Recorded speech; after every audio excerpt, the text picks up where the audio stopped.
I'm getting married to someone who works under me. Let's get a divorce.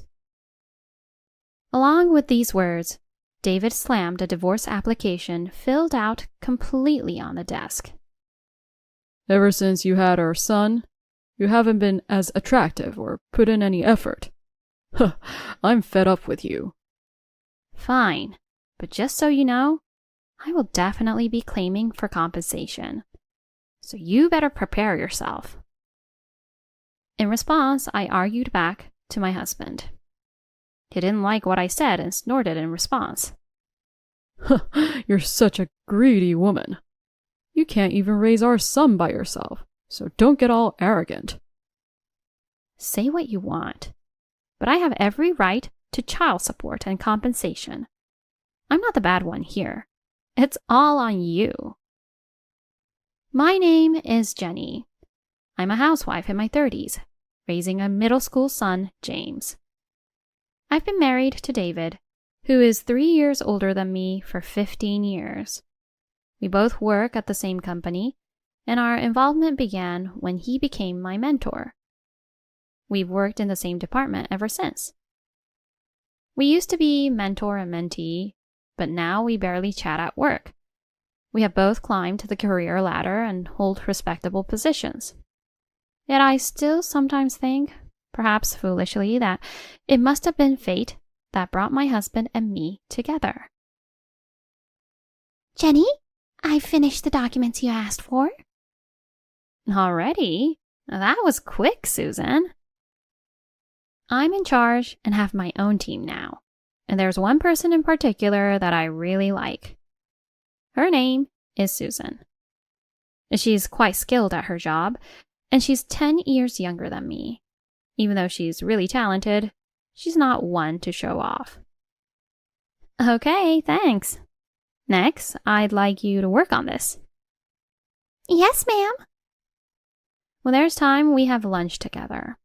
If she's having a rough day, I often take her out for drinks after work to listen to her complaints. Despite our age difference, I even consider her a close friend. One day, an incident happened.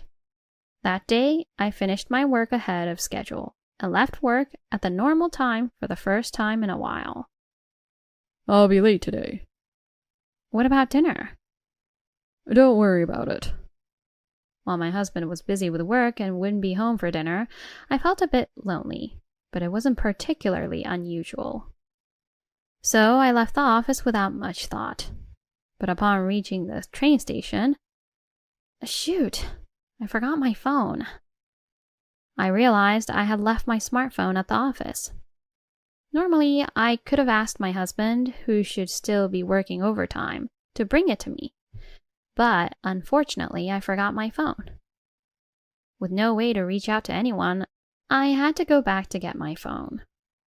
Although it means catching a few later trains, I decided to go back to the office. Jenny, didn't you leave earlier? Phil, actually, I forgot my smartphone. It was late, and not many people were left at the office.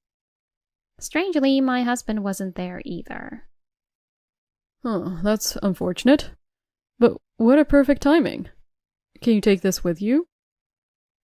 Is this my husband's train card? Yeah, I found it lying around. David left earlier. He'll need it tomorrow morning. I see. Thank you. It looked like my husband had more availability at work all of a sudden.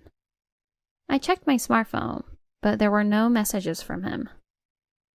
Changes at work happen all the time. Often my husband runs out of battery on his phone, so perhaps that was why he hadn't contacted me today. With this in mind, I decided to head straight home with our forgotten things. If my husband had returned, I would have to prepare dinner. As I walked home, I planned our meal based on what was in the fridge. Mom, welcome home. I'm home. Sorry I'm late. I'll make dinner right away. But when I got home, my husband still hadn't returned. I checked my phone again, but still no messages. Where could he have gone? With curiosity growing, I began preparing dinner. Time really doesn't wait around. As a skilled housewife, I prepare a decent meal that looked presentable. Still, by the time we finished eating, my husband had not returned home. He's late, isn't he? Huh? As I finished cleaning up and relaxed with a cup of coffee, words unexpectedly slipped out of my mouth. I accidentally said something I didn't mean to. But then James said something unexpected. Isn't Dad out cheating again today? What? Taken aback by my son's unexpected remark, he showed a regretful expression. Looking embarrassed, he continued his words. Mom, did you not realize? What do you mean? Apparently, my son knew something I wasn't aware of. I then heard the details from him, reluctantly at first. It was pretty much as I had expected. I guess it's a guy's intuition. One of my classmates got a girlfriend and started acting all excited, just like Dad. So I thought maybe that's what it was. I see. I thought you knew. Dad had been obviously secretive lately. Reflecting on his words, I thought about our situation. Our company isn't exactly a toxic company, but it often requires overtime. I had never questioned why my husband came home late from work. But that was probably just me turning a blind eye. Thinking about it, there were times I smelled an unfamiliar scent on his suit when he came home late claiming overtime.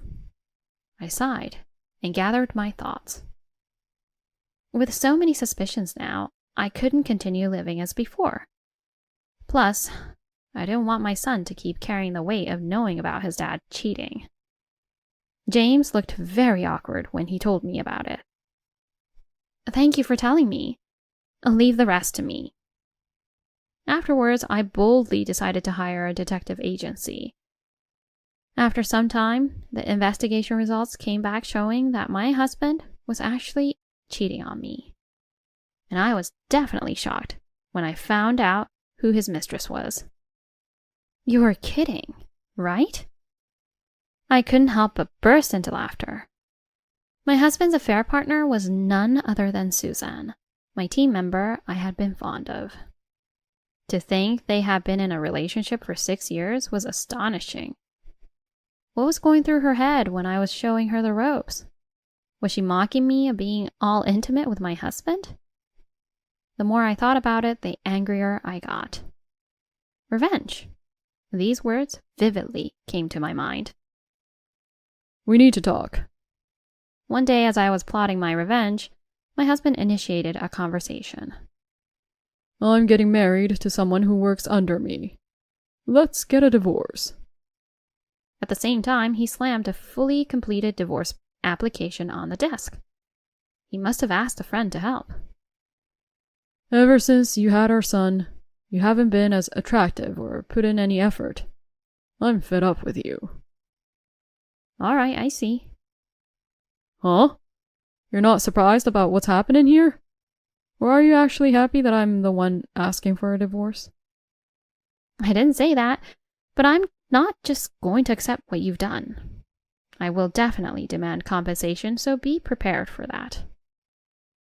I had no hesitation about divorcing David, but if I just accepted smoothly, it would only satisfy him. I deliberately spoke provocatively. Just as I guessed, he snorted and his face got all twisted and grumpy. My love for him totally faded away. Ugh, you're such a greedy woman. You can't even raise our son by yourself, so don't get all arrogant.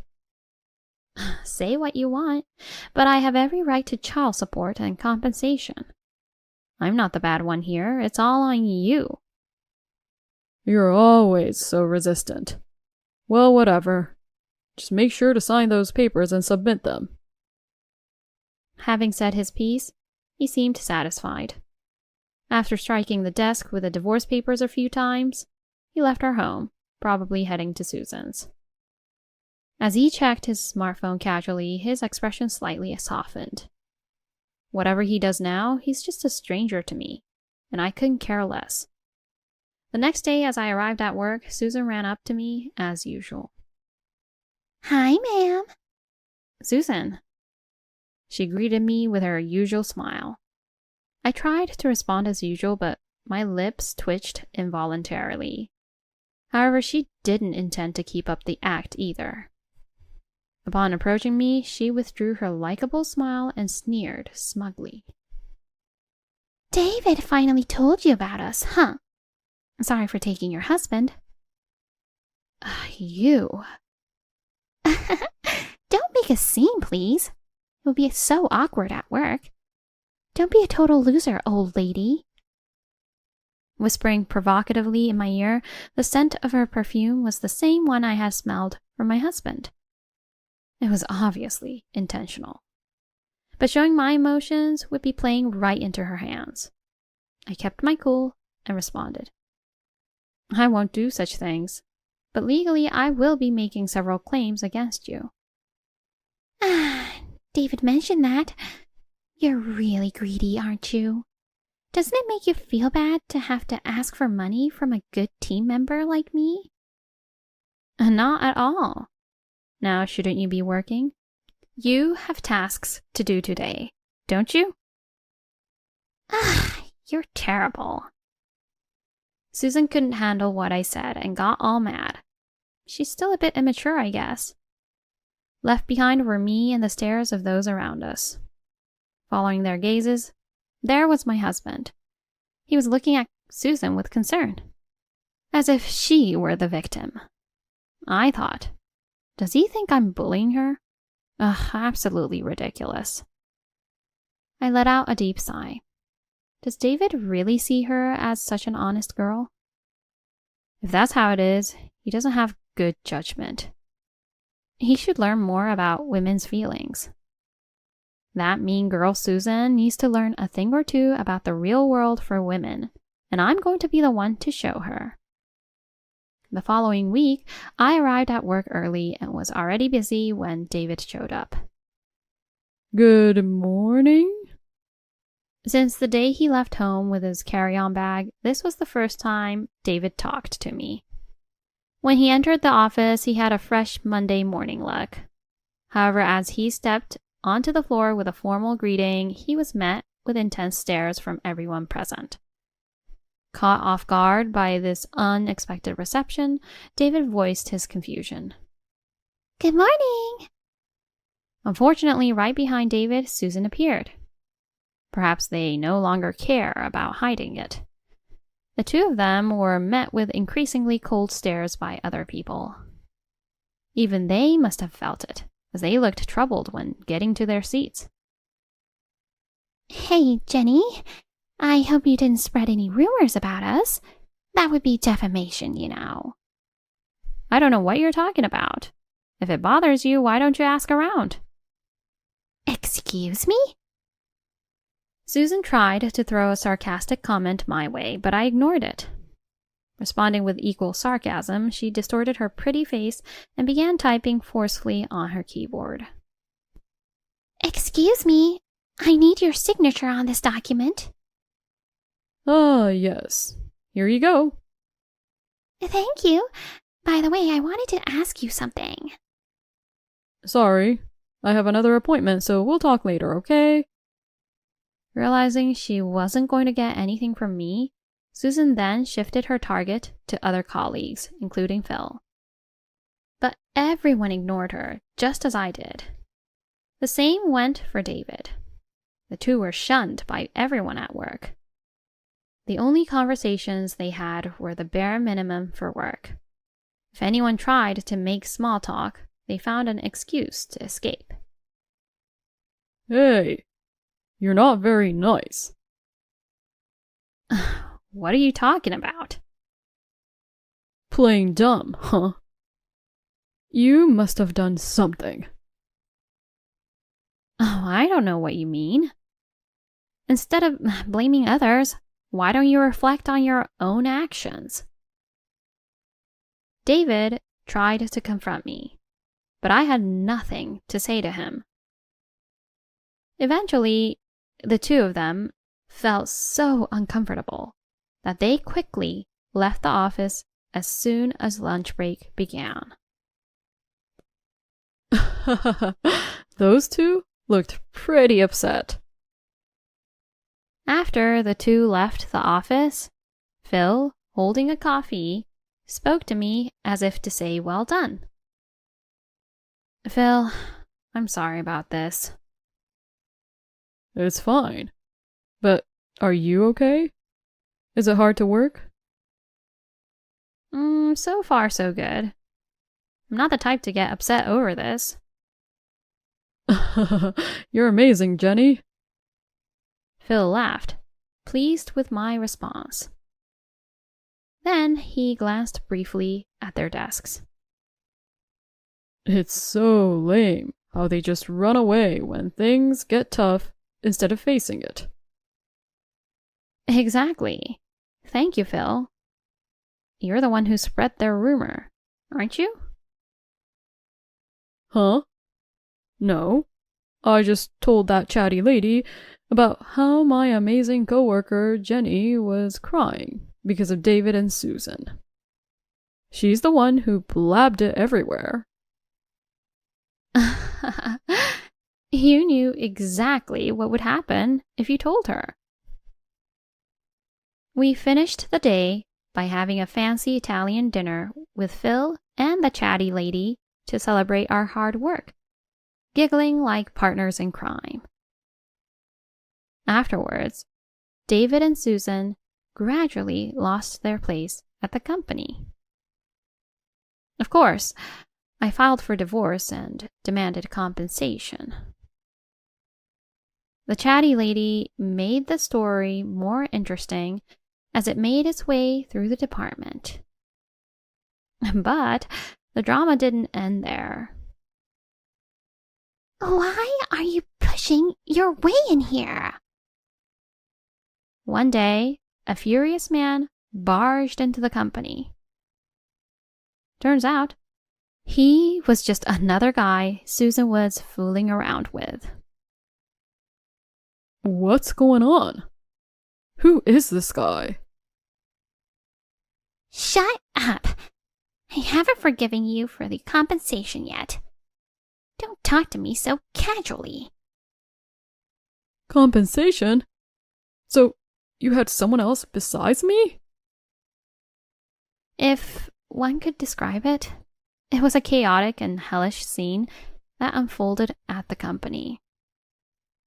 The raw emotion of the confrontation was unbearable to watch.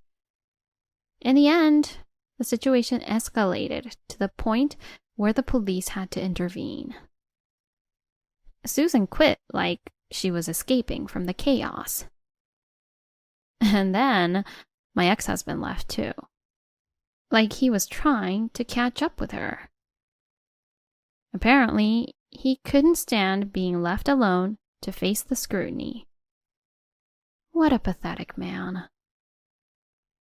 He's a total loser and doesn't deserve your attention. Mom, you don't need him in your life. My son was just as uninterested in his dad. Well, that was his way of encouraging me. Now that they're not here, I'm back to work at the company, feeling more motivated. Phil remains the same.